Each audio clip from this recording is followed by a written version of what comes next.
The Korean mafia heir burst into laughter. Are you seriously telling me I'm the father? But 5 years later, when he saw the 8-year-old twins, his expression froze completely. He laughed when she told him she was pregnant. 5 years later, he saw his own eyes staring back at him, in twins who could sense danger before it struck. The Korean mafia heir had built an empire on secrets.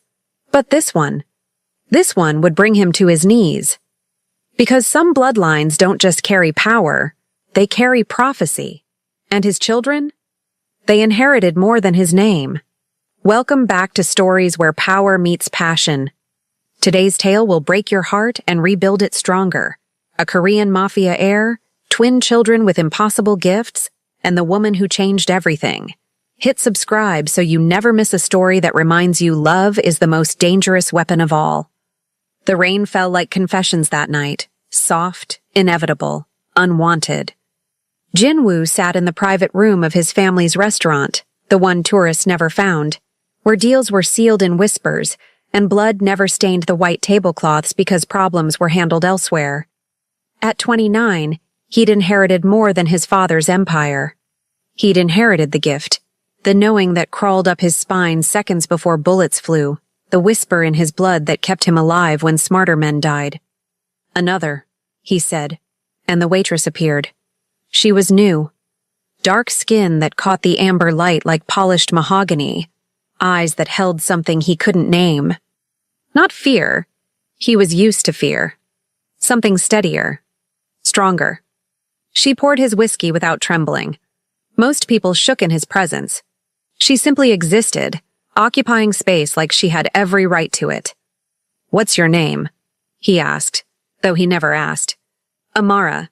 Her accent wrapped around the syllables like silk. Nigerian, he thought.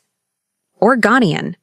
Somewhere that taught women to stand tall, even when the world pressed down. 3 months later, she stood before him again, but not as a waitress. "I'm pregnant," she said simply, no preamble, no tears. Just fact delivered like a business transaction. Jin-woo laughed. The sound echoed off marble walls, bitter and sharp. "You're telling me I'm the father?" He leaned back, studying her like a problem to be solved. "Do you know how many women have tried this? How many have stood exactly where you're standing, thinking a bastard child is a lottery ticket?" Her face didn't change. That's what unsettled him, the absolute stillness of her expression. "I'm not asking for anything," Amara said quietly. "I'm telling you because you have a right to know. What you do with that information is your choice." "My choice?" He stood, and she didn't step back. Didn't flinch. "My choice is to call security. My choice is to make sure you understand what happens to people who try to manipulate me." "I'm not manipulating you." Her hand rested on her still flat stomach. "I'm giving you the truth. You can call it a lie if that helps you sleep at night." Something in his chest tightened. The gift, maybe, warning him of danger. But not the kind that came with guns. "Get out," he said. "And if I see you again, if you breathe a word of this to anyone, you'll learn exactly what my family does to liars." She left without another word, her dignity intact, her spine straight. He told himself he'd never think of her again. He was wrong about many things that night, but mostly he was wrong about her. 5 years passed like a held breath finally released. Jin-woo's empire had grown. The Korean syndicate now controlled shipping routes from Busan to Los Angeles, laundered money through tech startups and luxury real estate. His younger brother handled enforcement. His cousin managed political connections. Jin-woo orchestrated everything from the shadows, the way their grandfather had taught him. He was untouchable. Until the day he saw them. The private school his organization partially funded, legitimate business, good optics, was hosting a charity event. Jin-woo attended because appearances mattered, because powerful men showed their faces at functions where other powerful men gathered. He was reviewing security positions when he felt it. The gift, screaming. Not danger. Recognition. 2 children stood near the refreshment table. Twins, maybe 8 years old. The boy wore a small suit that somehow didn't look ridiculous on his serious face. The girl had cornrows woven with gold thread, her dress a deep purple that demanded attention. They turned simultaneously as if they'd heard their names called. Jinwoo's breath stopped. They had his eyes. Not the color. Hers were deep brown. His were lighter. But the expression. The ancient knowledge that didn't belong in children's faces.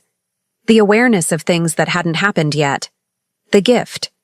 His gift reflected back at him in duplicate. "Mr. Kang?" His assistant touched his arm. "Are you all right?" He wasn't.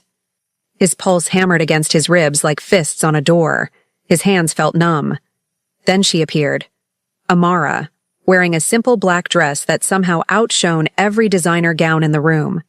She moved between her children, placing protective hands on their shoulders. Her eyes met his across the crowded hall. No surprise, no triumph.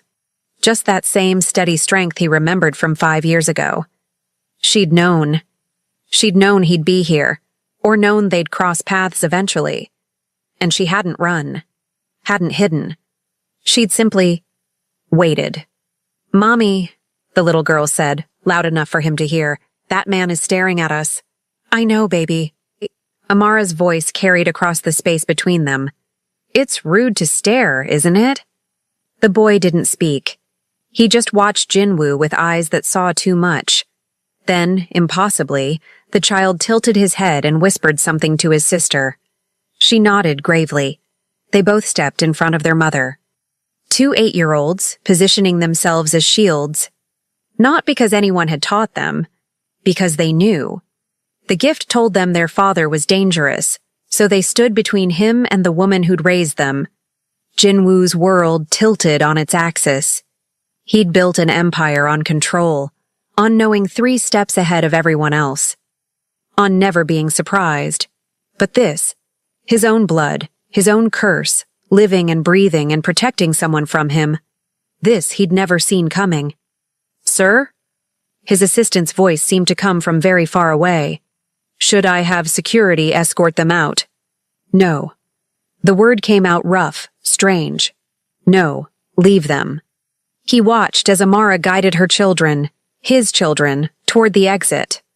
Watched as the boy looked back one more time, his expression unreadable. Watched as his entire carefully constructed world began to crack. Because the gift was never wrong. And right now, it was telling him that everything was about to change. Jinwoo didn't go home that night.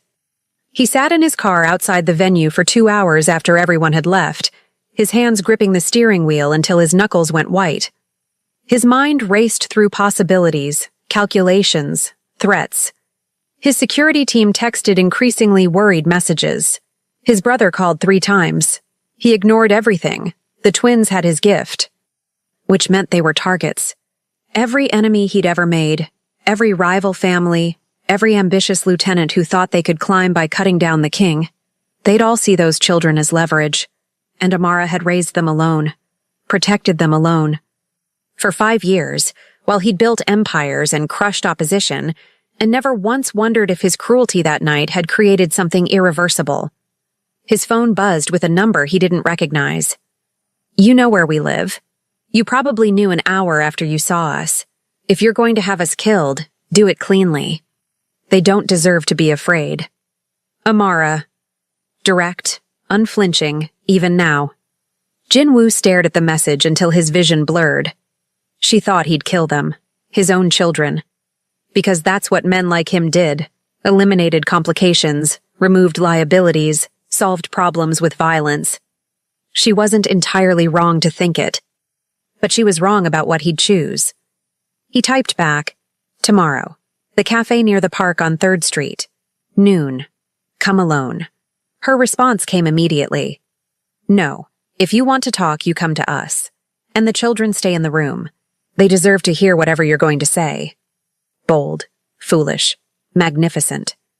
He almost smiled. Fine. The apartment was small but immaculate, filled with books and children's artwork and the smell of something baking. Jinwoo felt absurdly large in the doorway, like violence incarnate trying to fit into a space built for gentleness. The twins sat on the sofa, identical expressions of solemn assessment. Amara stood between them and Jinwoo, arms crossed. "Say what you came to say," she told him. Jinwoo had negotiated with cartel leaders and Russian oligarchs, had stared down men who'd killed for less than a perceived slight. But facing this woman and these children, he felt something close to fear. "I was wrong," he said, "because what else was there? 5 years ago, I was wrong." "You were cruel," Amara corrected. "Wrong implies a mistake. You chose cruelty." The boy, his son, spoke for the first time. "You laughed at her. Not a question, a statement, an accusation." "Yes." Jinwoo met his son's eyes, saw himself reflected back. "I did." "Why?" the girl asked, her voice small but steady. "How did you explain empire to a child? How did you say that love was weakness, that attachment was a blade at your throat, that his world devoured soft things?"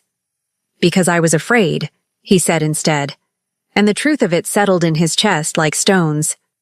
Amara's expression shifted slightly, surprise maybe, or reassessment. "You have my gift," Jinwoo continued, addressing the twins directly. "You feel danger before it comes, yes?" They nodded in unison, a movement so synchronized it made his heart ache. "That gift makes you targets. Every person who wants to hurt me will eventually learn about you, and they will try to use you against me or against your mother or—" He stopped, breathed. "I can protect you. My family can protect you. But that means entering my world, a world your mother very wisely kept you from." "We don't need your protection," his daughter said, fierce and small. "We have Mommy." "I know." Jinwoo's throat felt tight. "But your mother shouldn't have to protect you alone, not from what's coming." "What's coming?" Amara's voice had gone very quiet. He looked at her, this woman who'd faced him twice now without flinching, and told her the truth. "War. My uncle is making moves. The Chinese syndicate is pushing into our territory. The Russians want what we have. And now—" He gestured helplessly at the twins. "Now I have a weakness. The moment word spreads that I have children, everything I've built becomes a weapon pointed at them." Silence filled the small apartment. Then his son stood, walked directly to Jinwoo, and looked up at him with ancient eyes. "You feel it too," the boy said softly. "Right now, the bad thing that's coming." Jinwoo knelt, bringing himself to his son's eye level. "Yes," he whispered. "I feel it." "Will you hurt us?" his daughter asked from the sofa. "No." The word came out like a vow. "Never." "Will you hurt Mommy?" He looked at Amara, at the woman who'd carried his children and raised them alone, and built a life from nothing, and something in his chest cracked open. "No," he said again. "Not anymore." The twins exchanged one of their silent communications, then nodded together. "Okay," his son said simply. "You can stay." As if it were that easy. As if 5 years of absence could be forgiven with a child's permission. But maybe it was a start. Jinwoo looked at Amara, saw the war happening behind her eyes. Fear and hope and fury and something softer she wouldn't name.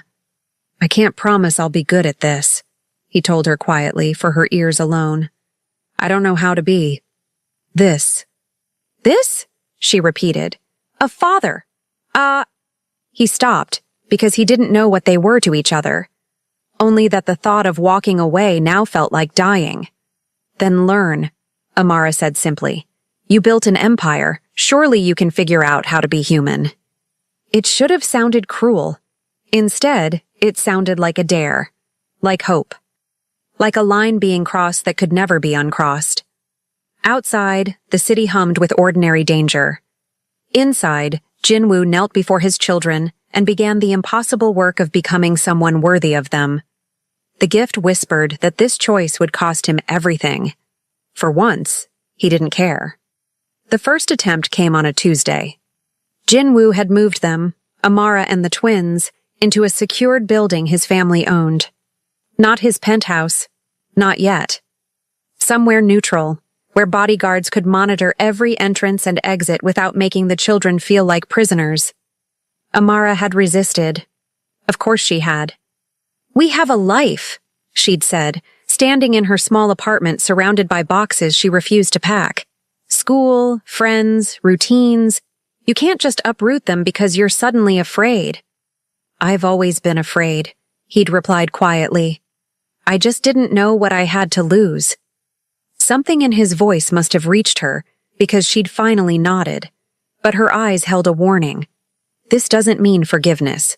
This doesn't mean trust. He didn't expect either. He just needed them alive. The twins had adapted with unsettling ease, as if they'd been preparing their whole lives for this shift. His son, Jiho, named for Amara's father, studied the security protocols with intense focus. His daughter, Zara, a name that meant princess in Arabic, had memorized every guard's face within a day. Jinwoo watched them and saw himself at their age, hyper-vigilant, always calculating, never quite able to be a child. It broke something in him he didn't know could still break. He was reviewing security footage when Jiho appeared in the doorway of the apartment's office. The boy moved silently, another trait inherited from bloodline and necessity. "Something's wrong," Jiho said simply. Jinwoo's gift flared in recognition. "You feel it? It's loud today. Like screaming, but quiet." The boy struggled for words. "It's coming soon." They'd been doing this for 2 weeks now, comparing notes, learning the language of their shared curse. Jiho's gift manifested differently, sharper but less specific. Zara's came in dreams, prophetic and terrifying. Together, they formed a web of awareness Jinwoo had never experienced before. "Where's your sister?" Jinwoo asked, already moving. "With Mom, in the kitchen, but—" Jiho grabbed his father's sleeve. "It's not here. It's outside, moving closer." Jinwoo's phone buzzed. His head of security. "Sir, we have a situation." Black SUV circling the block. No plates. 3 occupants. "Lockdown protocol," Jinwoo ordered into the phone. Then, to his son, "Get your mother and sister into the safe room. Now." Jiho didn't argue, didn't ask questions. He simply ran. Jinwoo watched the security feeds as his team moved into position.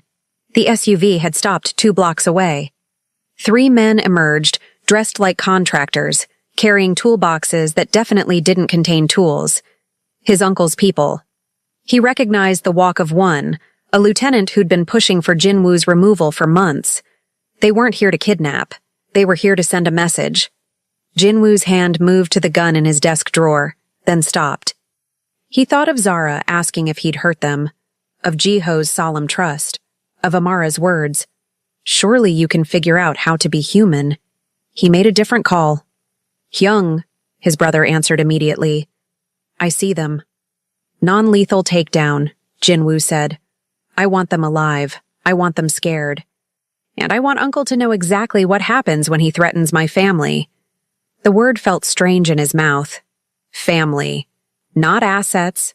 Not complications. Family. "You're going soft," his brother observed, but there was approval in his tone. "Maybe. Handle it." The next 15 minutes passed in slow motion.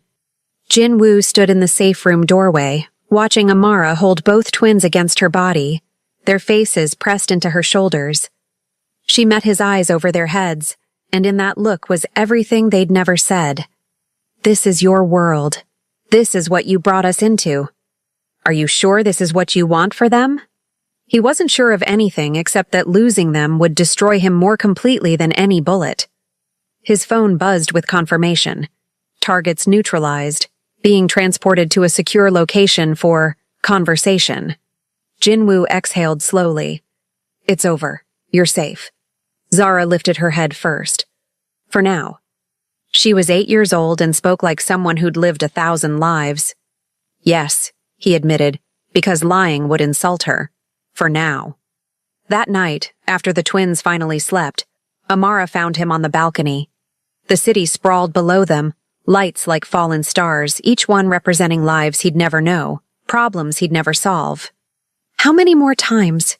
She asked quietly. How many more for nows until it becomes forever? I don't know. Jinwoo kept his eyes on the horizon. My uncle won't stop. He sees the twins as proof I'm compromised. Weak. Are you? She stepped closer, her warmth cutting through the night chill. Compromised? He turned to face her finally. This woman who'd survived his cruelty and his absence and his dangerous world without losing her spine. Completely, he said. Utterly. From the moment I saw them standing in front of you, trying to protect you from me. Amara's breath caught. Jinwoo. I built everything on the foundation of having nothing to lose, he continued, words spilling out like confessions. No weakness, no attachment, just empire and power and the knowledge that I'd die before I'd bend. But now... He gestured helplessly back toward the apartment where his children slept. Now I'd burn it all. Every building, every alliance, every dollar. I'd watch my empire crumble to ash if it meant they got to grow up safe. That's called being a father, Amara said softly. No. Jinwoo shook his head. That's called being terrified. I know how to handle enemies. I know how to handle betrayal and violence and war. But this... He looked at her, really looked at her. You did this alone for 5 years. You raised them without my money or my name or my protection. How? She smiled, sad and small. Love makes you braver than you think you can be, and more tired than you can imagine. I'm sorry. The words felt inadequate, too small for the weight they carried. For that night, for laughing, for making you walk out of that room thinking you were alone. I was alone. Not accusatory, just fact. Not anymore. Jinwoo reached for her hand, half expecting her to pull away. She didn't. Her fingers curled around his, warm and solid and real. I can't undo 5 years. I can't give you back the nights you stayed up alone or the fear you must have felt or the weight of doing this by yourself. But I'm here now. And I'm not laughing. Amara studied his face like she was searching for lies, for the trap, for the inevitable betrayal. They love you already, she whispered. That's what terrifies me. You could break their hearts just as easily as you could protect them. I know. He squeezed her hand gently. So I won't. You can't promise that. Your world doesn't allow promises. Then I'll remake my world. Jinwoo pulled her closer, until her forehead rested against his chest, until he could feel her heartbeat against his ribs. I've spent my entire life building something that makes me powerful. Maybe it's time I build something that makes me human. She didn't cry, didn't collapse, just breathed against him while the city hummed its violent lullaby below. This doesn't fix everything, Amara said into his shirt. I know. And I'm still angry with you. You should be. But... She pulled back to look at him. I'm glad you're here. The twins need their father, even if he's a terrifying crime lord who's probably made 100 terrible decisions. 1,000, Jinwoo corrected with the ghost of a smile. At least 1,000. She laughed, surprised and soft, and the sound did something to his chest that felt like healing.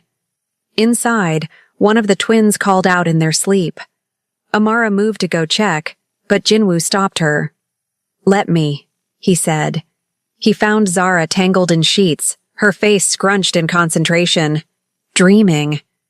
The gift, showing her things that hadn't happened yet. Jinwoo sat on the edge of her bed and gently smoothed her cornrows back from her forehead. Shh, princess, he whispered in Korean, then in English. You're safe. I'm here. You're safe. She settled without waking, her small hand reaching out to grip his finger with surprising strength. Jiho's voice came from the other bed. You speak Korean to her when you think we're sleeping. You should be sleeping, Jinwoo replied softly. So should you. His son sat up, rubbing his eyes. The bad feeling is quieter now. You made it better. For tonight. That's enough. Jiho lay back down. Mom says you can't live in tomorrow's problems, just today's. Your mother is wise. Yeah. A pause. Are you going to marry her? Jinwoo blinked, caught completely off guard. We haven't, because if you're going to be our dad, you should probably marry her. That's what dads do, right? It's more complicated than that. Why? Jiho's voice held genuine confusion. You love her. She loves you even though she's mad. We're already a family. Marriage is just the paperwork. Just the paperwork. As if anything in Jinwoo's world was ever that simple. But maybe his son was right. Maybe he'd spent so long complicating everything that he'd forgotten simple truths. Go to sleep, Jinwoo said, but his voice was gentle. We'll figure it out. Okay. Jiho closed his eyes, then opened them one more time. Dad? The word hit Jinwoo like a bullet to the chest. Good, perfect, terrifying. Yes? I'm glad you came back. Jinwoo's throat closed. He managed. Me too, son. Me too. He stayed there until both twins slept soundly, then returned to find Amara still on the balcony. Jiho thinks I should marry you, he announced. She turned, eyebrows raised. Does he now? He says it's just paperwork. And what do you say? Jinwoo crossed to her, cupped her face in his hands, and kissed her the way he should have 5 years ago. Like she was precious, like she was chosen, like she was the empire he'd been building toward all along. When he pulled back, her eyes were bright with unshed tears.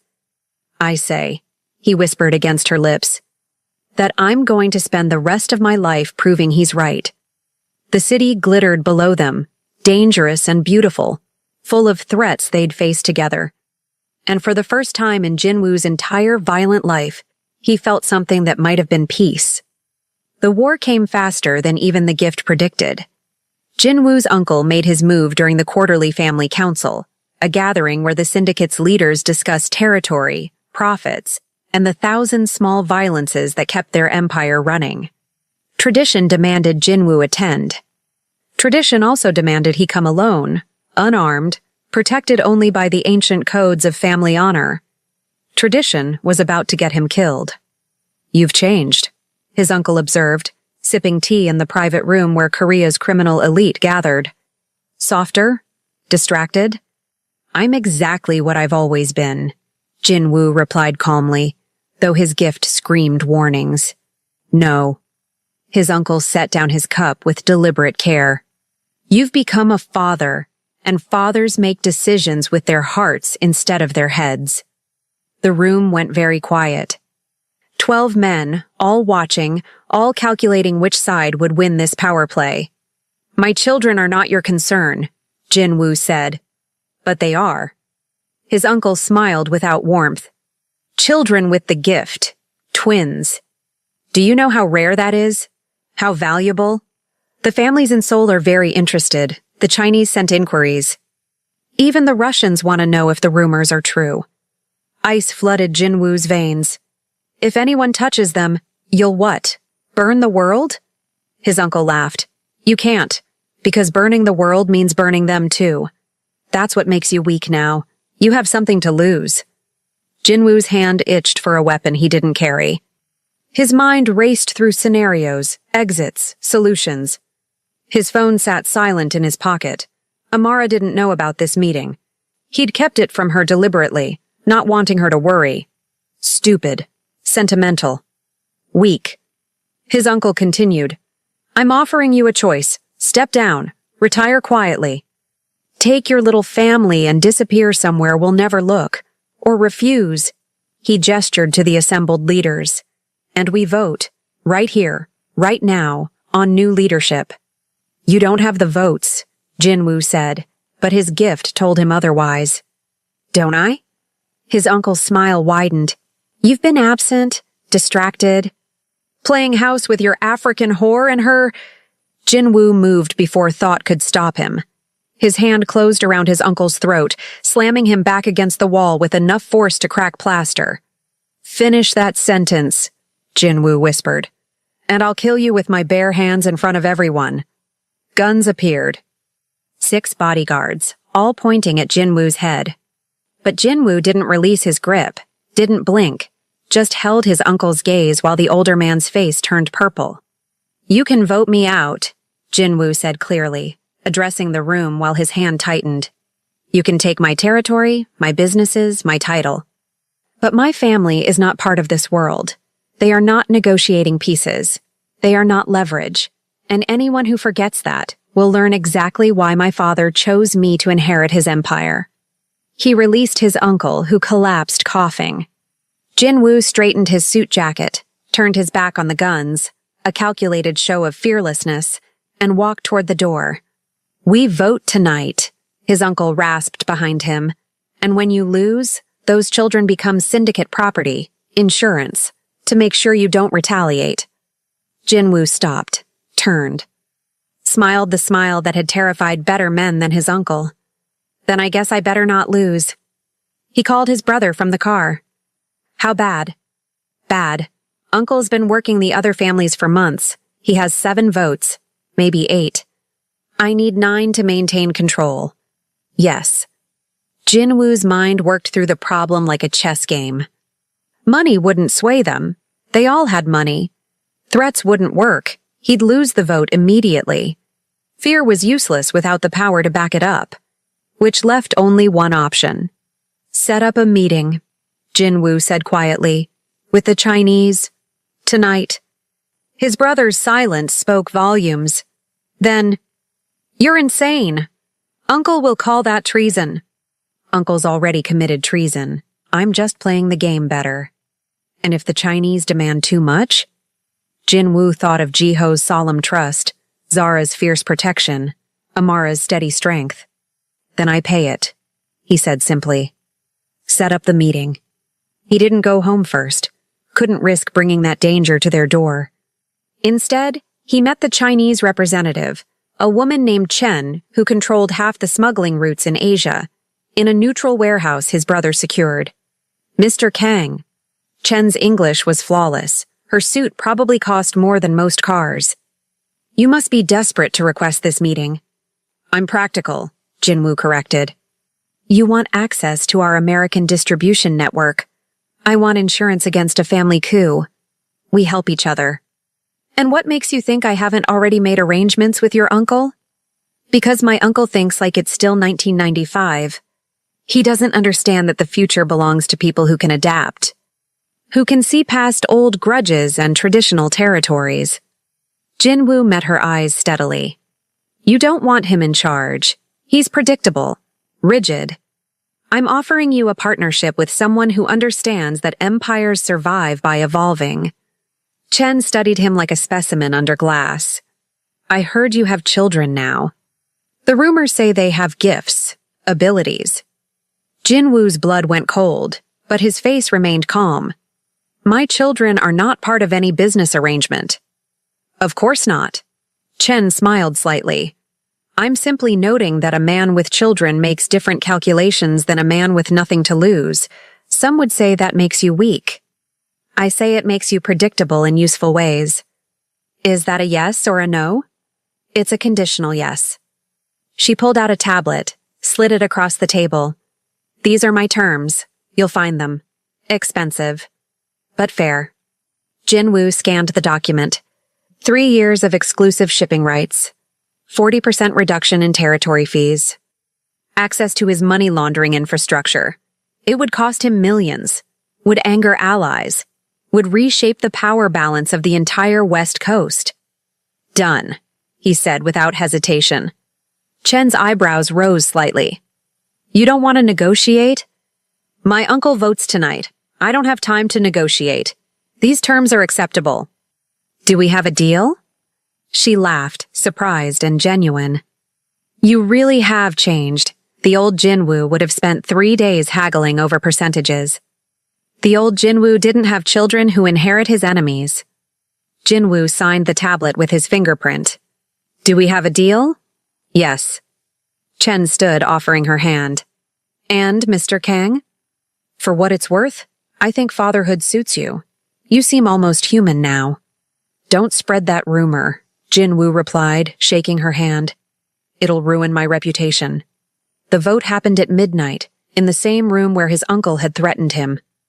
Jinwoo entered to find the council assembled, his uncle already at the head of the table, a calculated insult, sitting in the leader's chair. "You're late," his uncle observed. "I was conducting business." Jinwoo remained standing. "Before we vote, I have an announcement. I've finalized a partnership with the Chen family. Effective immediately, we have exclusive access to their Pacific routes and a guaranteed 20% increase in shipping profits." The room erupted in murmurs. The Chen family was legendary, untouchable, powerful, notoriously selective about partnerships. His uncle's face went pale. "You had no authority. I have every authority.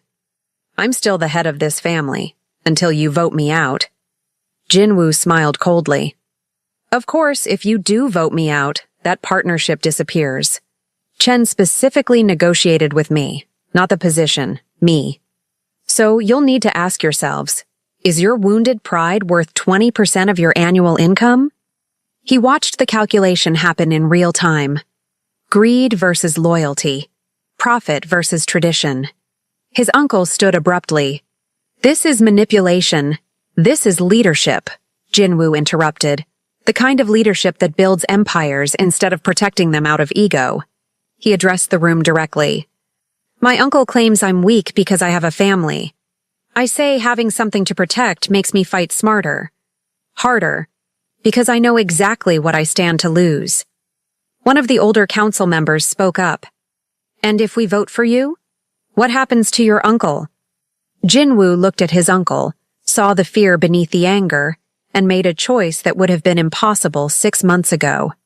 "He retires with his honor intact," Jinwoo said quietly, "with a generous pension and protection for his immediate family. Because we're family, and I don't punish family for ambition. I just don't reward it with my throne. Mercy." In his world, it was a radical act. The vote was called, 9-3 in Jinwoo's favor. His uncle left without a word, but his eyes promised this wasn't over. Jinwoo didn't care. He'd won. His family was safe. For now. He found Amara still awake when he finally made it home at 3 a.m. She sat in the dark living room, a cup of cold tea on the table beside her. "The twins?" he asked. "Asleep. Zara had nightmares about you. Men with guns. A vote." Her voice was carefully neutral. "Want to tell me what happened?" Jinwoo sat beside her, suddenly exhausted. "I almost lost everything tonight." "But you didn't." "No." "But the cost." He ran his hands through his hair. "I gave away parts of my empire to keep you safe. Made deals that will reshape everything we've built. And I'd do it again. I'd do it 1,000 times." Amara took his hand, threading her fingers through his. "That's called priorities, Jinwoo. It's called being human. I don't know how to be this," he admitted. "This man who cares more about his children's nightmares than his empire's profits. It's terrifying." "Good." She leaned her head on his shoulder. "Means you're doing it right." They sat in the dark together, two people building something fragile and precious in a world designed to destroy softness. And Jinwoo realized his uncle had been wrong. Love hadn't made him weak. It had made him dangerous in entirely new ways. 3 months passed in something that almost resembled peace.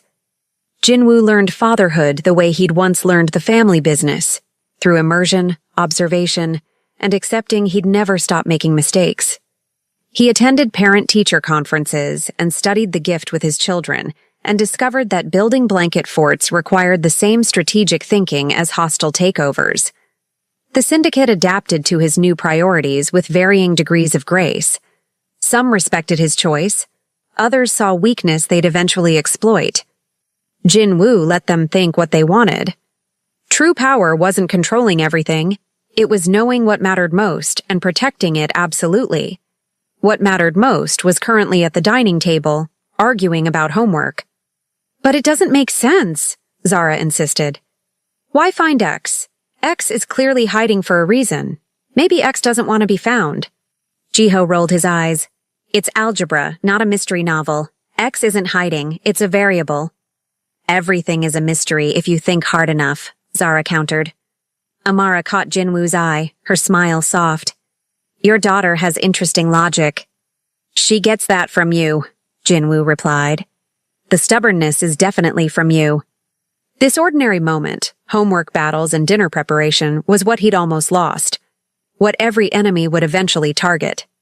His phone buzzed. His brother. Uncle's people making noise in Koreatown. Might be set up for something bigger. Jinwoo typed back. Handle it quietly. I'm not leaving tonight. He pocketed the phone and returned to the twins.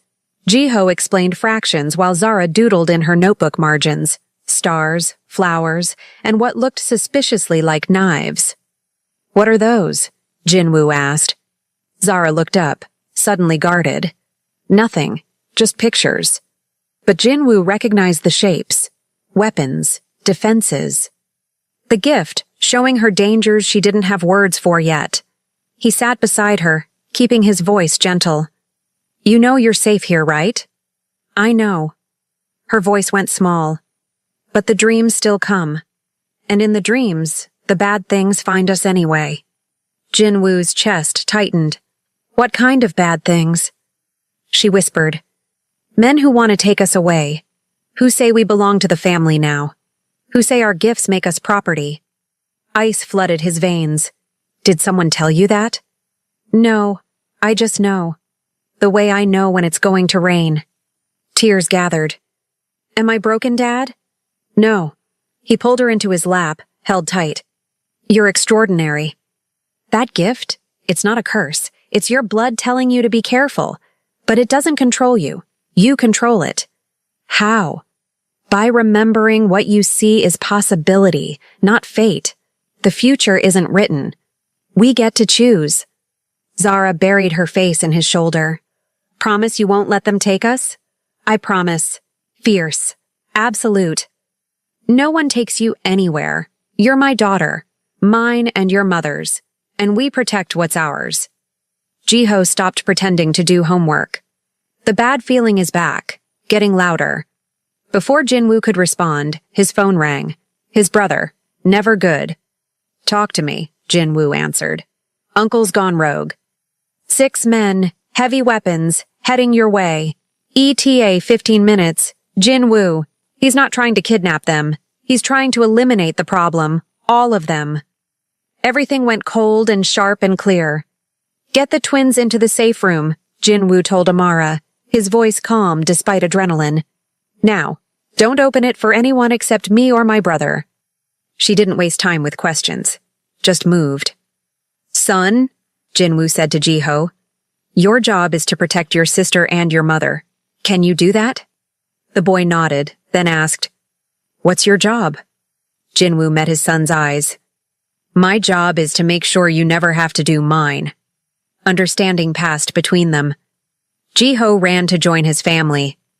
Jinwoo made 3 calls. Security team, Chen's people, police contacts. Then he took his gun and prepared for war.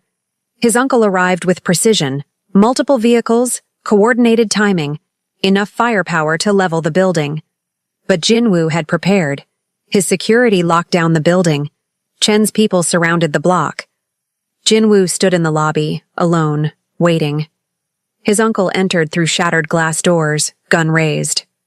You could have had everything, his uncle said, but you threw it away for them. No, Jinwoo replied. I rebuilt it for them. There's a difference. They've made you soft. They've made me dangerous in ways you can't comprehend. Jinwoo kept his hands visible. You're surrounded.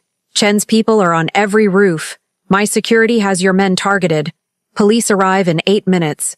Enough time to end this quietly, or for a bloodbath that destroys our family's reputation.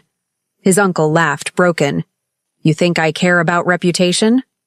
Those children represent everything wrong with your leadership. Mixed blood, foreign mother, weakness disguised as strength. Jinwoo's hand moved to his weapon. Choose your next words carefully. Or what? You'll kill me? Prove me right about how far you've fallen? No. Jinwoo's voice went quiet. I'll let them kill you. Red laser sights appeared on his uncle's chest. 6, then 10, then 20. Chen stepped from shadows. Mr. Kang, shall we conclude this business? His uncle's face went ashen. You brought outsiders into family business? I brought partners into cleaning up family trash, You stopped being family when you threatened my children. The standoff stretched, his uncle calculating odds, weighing pride against survival. This isn't over, his uncle said finally, lowering his weapon.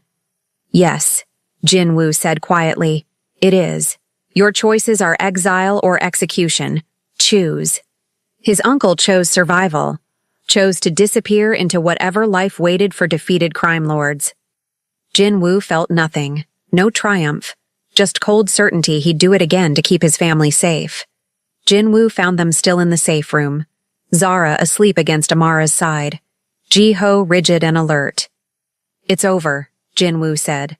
Amara's eyes searched his face. Is he dead? No, exiled. No longer a threat. She looked at their sleeping daughter. This is our life now? Every few months another threat? Yes, Jinwoo admitted. Unless we rebuild everything. Not empire for empire's sake. Something different. Safer. Where our children inherit businesses, not wars. That would take years. I know. He took her hands. But I'm tired of building monuments to power. I want to build something that deserves them. Ji-ho spoke softly. That sounds good, Dad. Tomorrow, Jinwoo told his family, we start making real changes. No more wars. From now on, you are the empire. Everything else is just details. Amara kissed him, soft and fierce and full of promise. Okay, she whispered. Let's build something better. 5 years later, Jinwoo stood in their garden, not a fortress, just a house with enough security to sleep soundly. Zara practiced piano inside. Ji-ho studied coding. Their younger sister played in the sandbox, oblivious to the weight her siblings carried. Amara appeared beside him. Legitimate businesses up 30%, syndicate operations down to 10%. Good. He pulled her closer. 5 more years and we'll be completely clean. Inside, Zara hit a wrong note, laughed, started over. The sound was better than any empire Jinwoo had ever built. I love you, he told Amara. I know. She smiled. You show me every day. The gift whispered danger would come again.